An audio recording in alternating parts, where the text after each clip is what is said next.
စစ်ပွဲအတွင်းမှာတော့ရန်သူစစ်သူကြီးကစစ်မရက်ရင်မင်းသမီးကိုတက်ပစ်မယ်လို့ချင်းချောက်ပြီးတက်ဆုပ်ခိုင်းဖို့အော်ဟစ်ခိုင်းခဲ့ပါတယ်။ဒါပေမဲ့မင်းသမီးကမျိုးရိုးပေါ်ကနေငါဟာမဟာချူပြည်ရဲ့မင်းသမီးဖြစ်တဲ့တေချင်းရှင်ချင်းကိုစွန့်လွတ်ထားပြီးသားပါမတိုက်ပဲတက်ဆုပ်တာဟာအရှက်တကွဲဖြစ်စေပါတယ်။ချူပြည်သူတွေဟာဘယ်တော့မှအရှုံးမပေးဘူးငါလည်းတစ္ဆာမဖောက်ဘူးလို့ရဲဝံ့စွာကြွေးကြော်ပြီးကြိုတင်တောက်ထားတဲ့အစိတ်ကြောင့်တွေးအံကတေးဆုံးသွားခဲ့ပါတယ်။ဒါကိုမြင်လိုက်ရတဲ့စစ်သူကြီးဟာယူနင်းနဲ့လို့ကြေကွဲစွာအော်ဟစ်လိုက်ရပါတယ်။စစ်ပွဲအပြီးမှာတော့ရဲဘော်တအူးကမင်းသမီးဟာအစိတ်ကိုတောက်ခဲ့ရုံတင်မကပဲရောင်အေကရစ်ရဲ့အစားတောက်ထဲခိုးထည့်ခဲ့လို့ဓာတ်နဲ့30နှစ်ချက်တိုင်ခုတ်ထုခံခဲ့ရပြီးရုပ်အလောင်းကိုရှာမတွေ့တော့ပါဘူးလို့သတင်းပါလိုက်ပါတယ်။စစ်သူကြီးဟာမြေကြီးကိုလက်နဲ့ကုတ်ချရင်ရှာကြစမ်းမကြမ်းအောင်ရှာကြလို့အော်ဟစ်နေပေမဲ့ယူနေမရှိတော့တာကတော့ညင်မရတဲ့အမှန်တရားပါပဲမမကြီးပခုံးကိုမိရင်အာနာပိုလင်တွေမရှိခင်ကမမရဲ့ရှောက်ကဲရဲနဲ့အတူခောက်ဆွဲပြုတ်ရောင်းခဲ့ရတဲ့အေဂျင့်လာတဲ့ရက်တွေကိုပြန်လဲတတိယလို့ပူဆွေးနေခဲ့ပါတယ်ထို့နောက်စစ်သူကြီးကယူနေဤကြံရစ်ခဲ့သောအတုံးဆောင်တက်တာလေးကိုနန်းဆောင်အတွင်းဆက်တလိုက်ချိန်မှာတော့အရှင်မင်းကြီးဟာတက်တာလေးကိုရင်ဘတ်မှာတင်းတင်းကြပ်ကြပ်ဖက်တွယ်ထားရင်းမျက်ရည်ကျကကောင်းပြီးအိမ်ပြန်ရောက်ပြီးတော့လို့နှုတ်ဆက်လိုက်ပါတော့တယ်မျိုးရိုးထက်မှာစစ်သူကြီးကမမောင်လေးသာဒီတစ်သက်လုံးအိမ်အောင်မပြုတ်ရင်အပြစ်တင်ပါလားလို့မေးရမမဖြစ်သူကမမကရောအိမ်အောင်မပြုတ်ရင်မောင်လေးကအထင်သေးပါလားလို့ပြန်မေးခဲ့ပါတယ်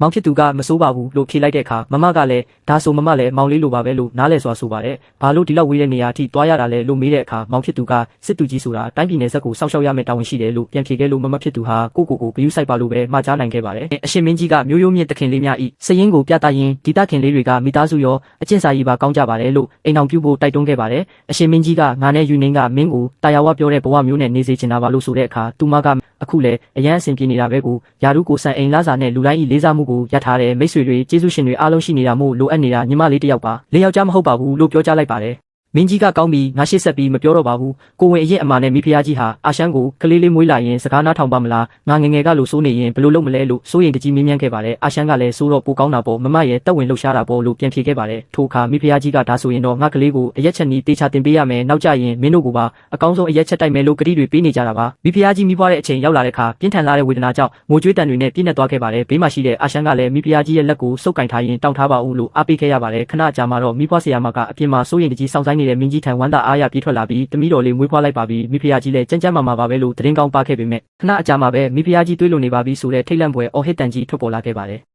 ်မင်းကြီးဟာအခန်းထဲအပြေးဝင်လာပြီးနန်းတွင်သမားတော်အားမိဖုရားကြီးကိုအရယူကဲတင်ပေးဖို့ဒေါသနဲ့မျက်ရည်ရောပြိုင်စွာအမိန့်ပေးခဲ့ပါတယ်တိုးတော်လည်းအသက်ပြောက်ခါနီးအချိန်မှာမိဖုရားကြီးကငါမင်းတို့နဲ့အတူဆက်မရှိပေးနိုင်တော့ဘူးထင်တယ်လို့ပြောလိုက်ချိန်မှာအာရှမ်းကမျက်ရည်ဆက်လက်နဲ့စကားဆက်လျှောက်တွေမပြောပါနဲ့ကလေးကိုအရက်ချက်နေတင်ပေးရအောင်မယ်နင်ကိုယ်တိုင်ချုပ်ပေးထားတဲ့အင်ဂျီလေးတွေကိုလည်းဝတ်ပေးရအောင်မယ်မဟုတ်လားမိဖုရားကြီးကနန်းတော်ထဲကအာရပန်းတွေကိုမေးမြန်းခဲ့ရာအာရှမ်းကနင်းထွက်သွားရင်အဲ့ဒီပန်းတွေကိုအမြင့်ပါမကြမ်းငါနှုတ်ပြမယ်လို့ချိန်ချောက်ခဲ့ပါတယ်နောက်ဆုံးထွက်သက်မတိုင်မီမှာတော့မိဖုရားကြီးကသူမတွားရောက်ရှာဖွေခြင်းသူစီတွားနိုင်ဖို့အတွက်သူမအားယူကျိုးမျိုးမှာပဲညှုံနှံပေးပါရန်တောင်းပန်သွားခဲ့ပါတယ်မင်းကြီးလည်းဝမ်းနည်းမှုနဲ့အတူမိဖုရားကြီးရဲ့လက်ကိုစုပ်ကိုင်ရင်ငါမင်းကိုဂတိပေးပါတယ်မင်းကိုယူကျိုးမျိုးကိုပို့ပေးပါမယ်ယူကျိုးမျိုးတစ်မျိုးလုံးမှာအာရပန်းတွေအပြည့်စိုက်ပေးပါမယ်ငါရဲ့ကံကြမ္မာကပဲချစ်ရတဲ့သူတွေကိုမထိမ့်သိမ့်နိုင်တာလားဆိုပြီးအထီးကျန်စွာနာကျင်နေချိန်မှာအာရှမ်းကဘေးနားမှာလာရောက်နှစ်သိမ့်ပေးခဲ့ပါတယ်အာရှမ်းကိုပါဆုံးရှုံးရမှာကြောက်လန့်လွန်းလို့သူ့ထက်အရင်ထွက်မသွားဖို့ဘုရင်ကြီးကအတနာခံတောင်းပန်နေခဲ့တာပါတစ်ချိန်တည်းမှာပဲစစ်သူကြီးဟာကွယ်လွန်သွားတဲ့မိဖုရားရဲ့ကူပေးမှန်ရှိမှာပန်းစည်းလေးချရင်မမအချစ်ရတဲ့သူကိုအခုရောရှာတွေ့သွားပြီလားလို့မေးခွန်းထုတ်နေခဲ့ပါတယ်သူမနာမည်ဘယ်လိုခေါ်လဲ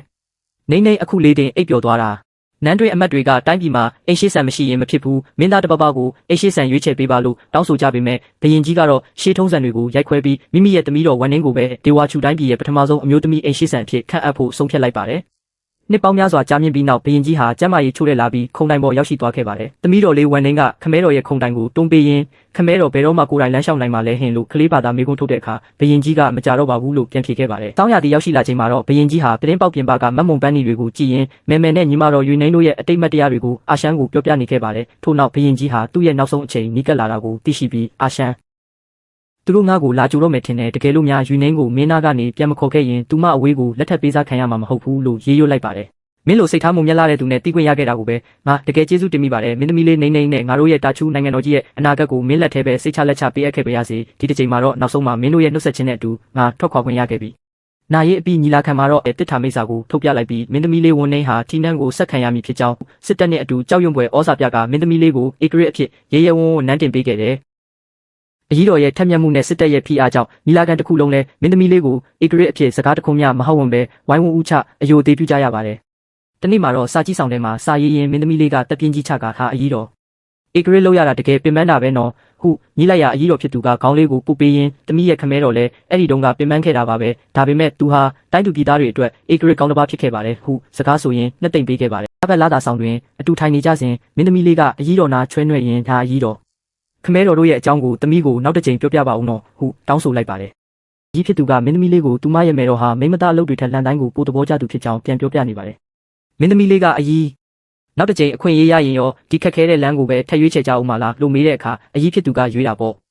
မင်းရဲ့ခမဲတော်မဲတော်အကြီးနဲ့ဦးလေးတို့အားလုံးဟာတိုင်းပြည်ခိုင်မာမြဲမြံပြီးပြည်သူတွေအေးချမ်းဖို့အတွက်ပဲဘဝတွေကိုပေးဆက်ခဲ့ကြတာလို့ပြန်ဖြေပါတယ်မင်းသမီးလေးကတော့ခမဲတော်လိုပဲတိုင်းပြည်ကိုကာကွယ်မဲ့ဧကရစ်ကောင်းဖြစ်အောင်လုပ်မှဖြစ်ကြောင်းနဲ့ချူနိုင်ငံတော်ကြီးဟာဘယ်တော့မှမဟာမိတ်ပြုပေးစားတာနယ်မြေပေးအပ်တာနဲ့လက်နက်ချတာမျိုးလုပ်မှမဟုတ်ဘူးလို့တနိဋ္ဌာန်ချလိုက်ပါတယ်